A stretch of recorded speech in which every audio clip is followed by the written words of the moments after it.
Friends, today I want to share something that's not just inspiring, it's transformational. It's a universal truth backed by both spiritual wisdom and human experience. Your blessing will come when you put God first. Now, when I say put God first, I don't just mean a few minutes in the morning or a quick prayer before bed. I'm talking about a radical reordering of your internal world. A deliberate alignment of your thoughts, emotions, and decisions with the intelligence that created all life. Let's start with the idea of where your attention goes, your energy flows. You see, most people wake up in the morning and immediately focus on their problems. They open their eyes and remember who they were yesterday, the debts, the diagnosis, the heartbreak, the fears. And without realizing it, they recreate the same emotional patterns, the same stress hormones, the same limited expectations. Day after day, they're programming their reality to stay the same. But when you put God first, you interrupt that pattern. Instead of waking up with anxiety, you begin your day with reverence. You tune into a higher frequency. You hand over your need to control, and in doing so, you gain access to something infinitely more powerful than control: trust. You step into a space where the impossible becomes probable, and the probable becomes inevitable. Why? Because the moment you shift your awareness from lack to abundance, from fear to faith, you initiate a biological and spiritual upgrade. Science tells us that new thoughts create new neural pathways, so when your dominant thoughts are rooted in gratitude, faith, and divine surrender, your brain literally rewires itself. You become biologically aligned with the very blessings you're asking for. But here's the catch: you can't fake this. You can't just say, "I put God first," while still obsessing over outcomes. God isn't fooled by performance. God responds to alignment, to intention, to the quiet, unseen choices you make when no one's watching. Putting God first means you choose peace over panic. You choose discipline over distraction. You choose to walk by faith when nothing around you makes sense. And that choice, that internal shift, opens the door to breakthrough. So many of us are waiting for a blessing to feel whole. But what if your wholeness is what calls in the blessing? What if God is just waiting for you to stop trying to manifest from lack and start embodying the truth that you already are enough because you are His? When you live from that place, that sacred awareness, something incredible happens. The delay doesn't discourage you. The waiting doesn't weaken you, because you know the blessing isn't just coming, it's being shaped in you. It's becoming you. Your new job, your healing, your relationship, your clarity, all of it is orbiting your becoming. But it can only land where it recognizes resonance, and the greatest resonance you can offer is the echo of a surrendered soul. So I want to challenge you: don't chase the blessing, chase alignment. Don't strive for results, strive for revelation. Don't beg for the outcome, become the vessel. Because when you truly put God first, not just in speech but in spirit, you won't have to chase what's yours. What's yours will find you, and it won't come through force, it will come through flow. That's how God works. So today, right now, decide: I will reorder my thoughts, I will recalibrate my focus. I will live like I already carry the presence of the one who made me. Because when you do, the blessing won't just come. You'll realize it was already on the way, waiting for you to become who you were always meant to be. Your blessing manifests when God is your first priority. This principle isn't rooted in superstition or blind belief. It's grounded in the divine order of creation. When you place God above everything else, above your fears, desires, timelines, and even your goals, you're not just making a spiritual statement. You're making a neurological and energetic shift. You are aligning yourself with the highest frequency available, the frequency of divine intelligence. This is the intelligence that formed galaxies, created ecosystems, and sustains your heartbeat without your permission. When you prioritize that presence, you're essentially saying, "I trust the source more than the symptom. I trust the Creator more than the circumstance." Most people unknowingly reverse this order. They make decisions out of survival, fear, and scarcity, then invite God in afterward to bless the outcome. But that's not how alignment works. True alignment begins before the action. It begins in the inner sanctuary of surrender, when your thoughts, intentions, and motives are filtered through divine perspective. When God is first, your vision clears, your inner world stabilizes. Your decisions shift from reaction to response, from striving to stillness, from anxiety to assurance. Prioritizing God also affects your biology. Stress hormones decrease, creative pathways in the brain open. Emotional resilience increases. You stop being a victim of your environment and start becoming a steward of your atmosphere. You no longer ask for peace, you live from peace. You no longer chase answers, you carry wisdom. Life stops being random and starts feeling synchronized, not because circumstances are perfect, but because you are internally aligned. That alignment draws blessings, not as external rewards, but as natural outcomes of divine order. When God is first, you're not forcing a breakthrough. You're becoming the kind of person a breakthrough can find. Where your attention goes, your energy flows. This isn't just a catchy phrase. It's a foundational truth rooted in both spiritual awareness and scientific observation. Your attention is the currency of creation. Whatever you consistently focus on becomes amplified in your experience. When you dwell on fear, you strengthen fear-based neural pathways. When you meditate on God's promises, you activate circuits of hope, trust, and resilience. Your energy, your emotional, mental, and spiritual frequency follows the path carved by your attention. Many people unconsciously spend their attention on lack, drama, anxiety, and regret. These thoughts, repeated day after day, become a blueprint for their reality. They create emotional states that the body begins to memorize. Eventually, stress becomes familiar. Worry becomes habitual, and blessings feel foreign. But the truth is, nothing changes externally until something shifts internally. And that shift begins with where you choose to place your focus. When you deliberately turn your attention toward God, toward truth, love, gratitude, and possibility, you begin to move out of survival mode and into a creative, responsive state. Your body starts producing different chemicals, your brain fires new patterns, you begin to feel elevated emotions like peace, clarity, and joy. This isn't wishful thinking, it's neuroplasticity in action. Your internal focus rewrites your external outcomes. The heart and mind, when set on God, become tuned like instruments to divine rhythm. You stop reacting to life and start partnering with it. Your energy becomes coherent, and coherence attracts order. Just as a compass needle aligns with the magnetic field of the earth, your life starts aligning with divine purpose the moment your attention shifts to what is eternal rather than what is urgent. Attention is not passive.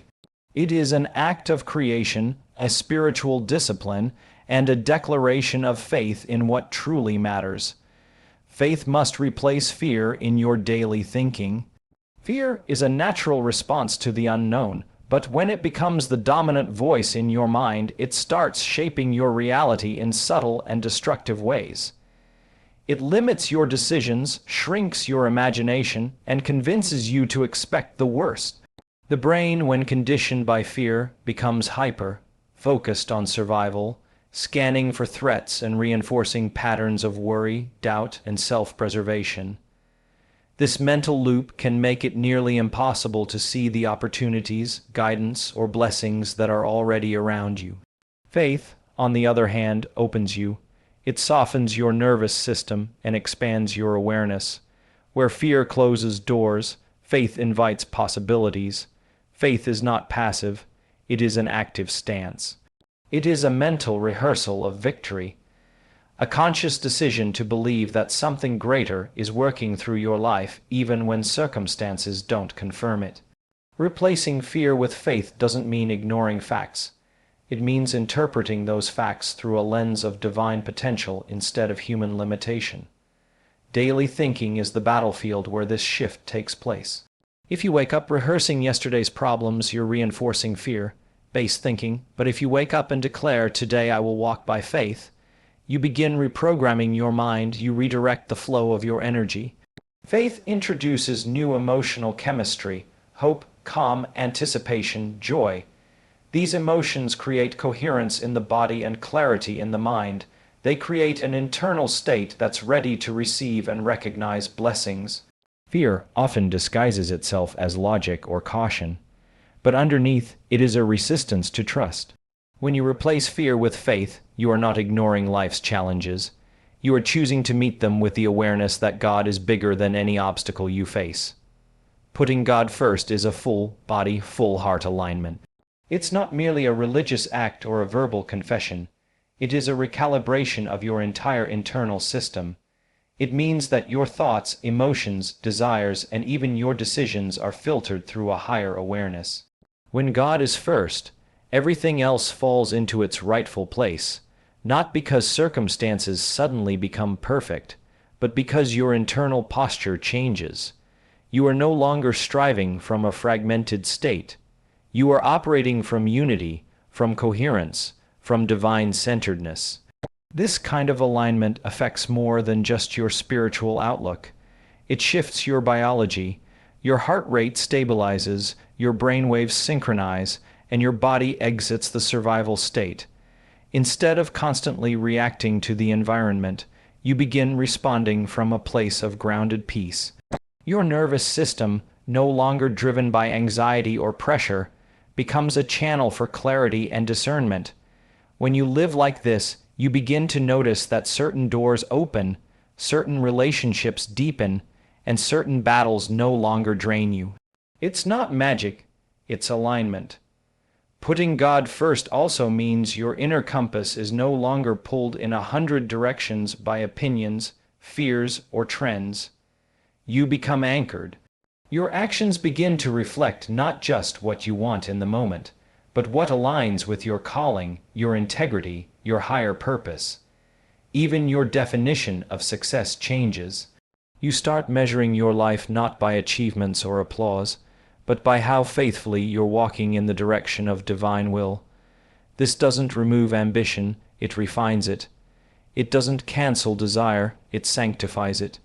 Every part of you, your mind, your body, your emotions, your intentions, comes into agreement with what is eternal instead of being ruled by what is temporary or urgent. You attract what you are, not what you want. This truth cuts through the surface-level thinking that often surrounds desire and manifestation. It's not enough to want a better life, deeper relationships, greater success, or spiritual breakthrough. If your internal state is still governed by lack, fear, or insecurity, then what you attract will mirror that condition. The universe responds not to your wish list, but to your vibration, your emotional and spiritual frequency. And that frequency is determined by who you are being in every moment. Desire without transformation leads to frustration. You can pray for peace, but if your inner world is chaotic, you won't be able to hold peace even if it arrives. You can ask for abundance, but if you're constantly focused on scarcity, your energy repels the very thing you're trying to invite. Becoming is the bridge between longing and fulfillment. Who you are internally sets the tone for what flows into your life externally. This is why putting God first is so powerful. When your identity is rooted in divine truth, your energy begins to align with faith, joy, gratitude, and purpose. These are not just positive emotions, they are magnetic states of being. They shift how you walk into a room, how you speak to others, how you make decisions. Over time, they alter the trajectory of your life. Many people try to change their outer world while staying the same internally. But nothing sticks without inner congruence. What you consistently meditate on, believe about yourself, and feel emotionally is what shapes your energetic field. That field draws people, opportunities, and outcomes that resonate with it. If you want different results, you must become the version of yourself that those results belong to. You don't get what you want, you get what you embody. Blessings follow surrender, not control. Control is often rooted in fear. The fear of uncertainty, the fear of disappointment, the fear that if you don't manage every outcome, things will fall apart. But the need to control creates tension in the mind and body. It activates stress responses, narrows your vision, and limits your capacity to hear divine guidance. When you grip life too tightly, you block the very flow through which blessings travel. Control may give the illusion of safety, but it often leads to exhaustion and spiritual disconnection. Surrender, on the other hand, is not weakness. It's not giving up or becoming passive. True surrender is an act of strength. It's the conscious decision to release your limited perspective in exchange for divine wisdom. It means trusting that God's plan, even when unclear, is wiser and more complete than your own. When you surrender, you create space for miracles.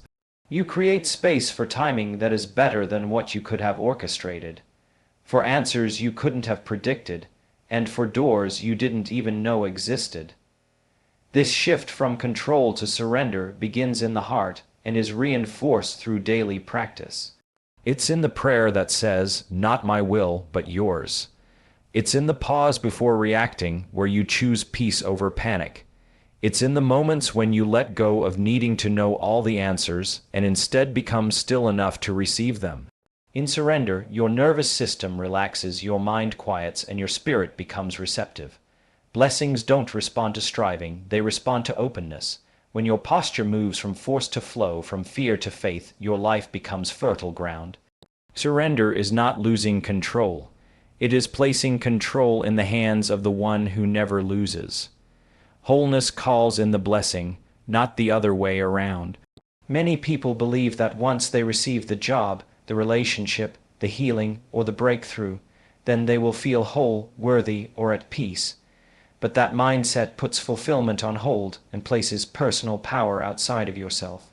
When you wait for something external to complete you, you stay in a state of emotional and spiritual dependency. You may even receive the blessing, but without the internal readiness, you won't be able to sustain it. Wholeness is not perfection. It's an inner knowing that you are already complete because you are rooted in God, not in what you lack.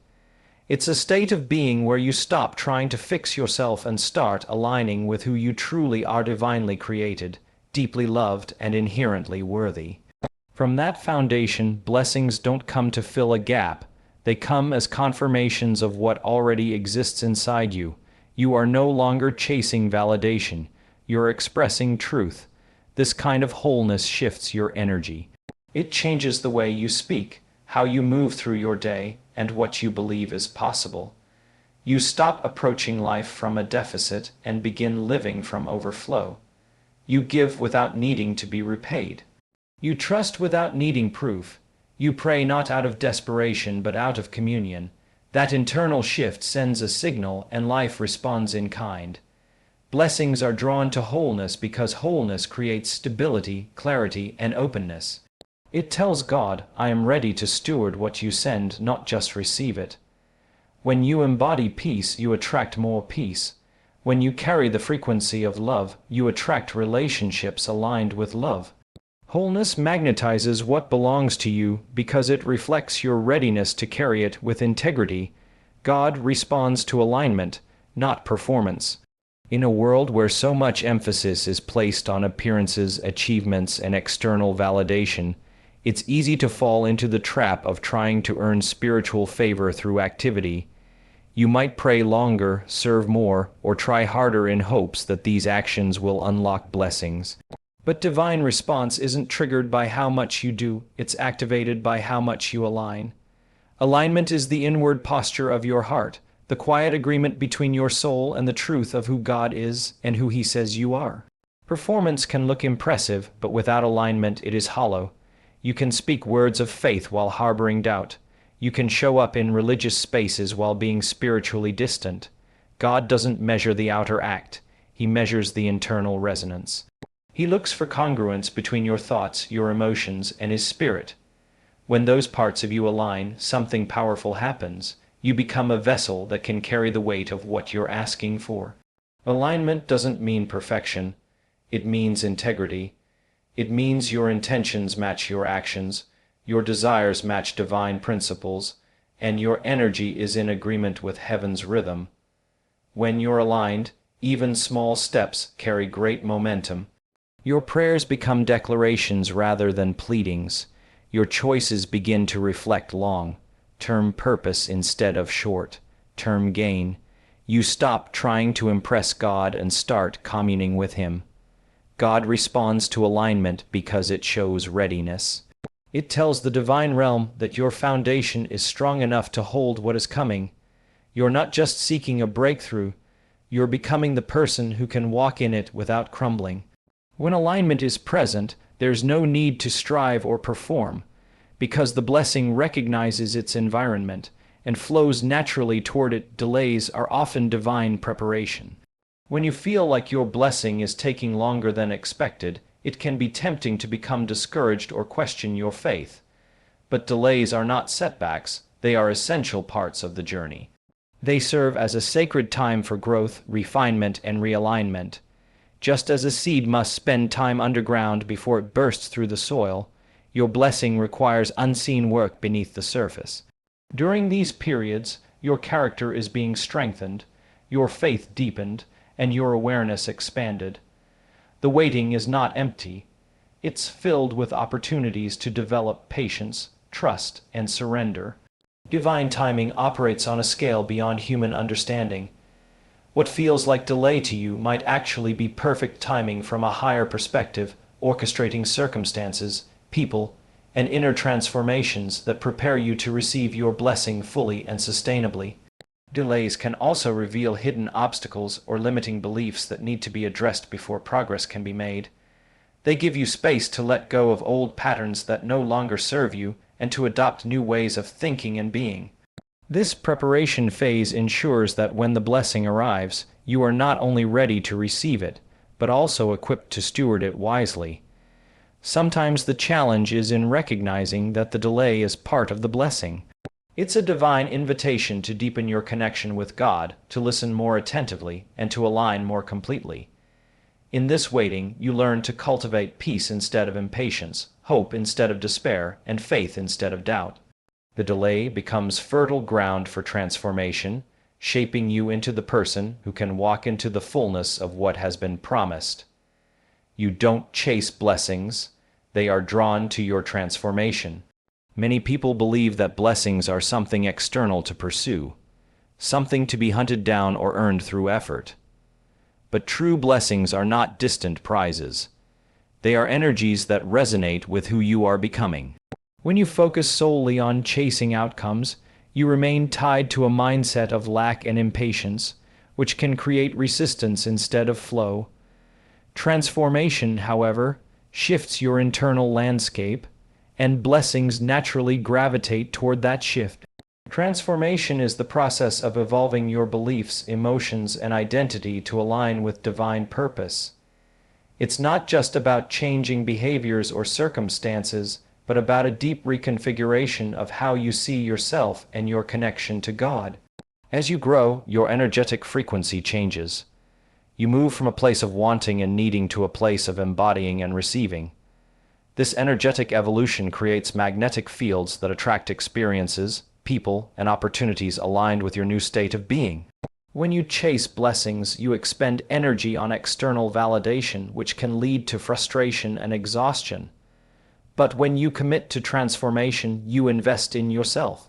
You cultivate qualities like patience, faith, gratitude, and humility, qualities that create fertile ground for blessings to take root.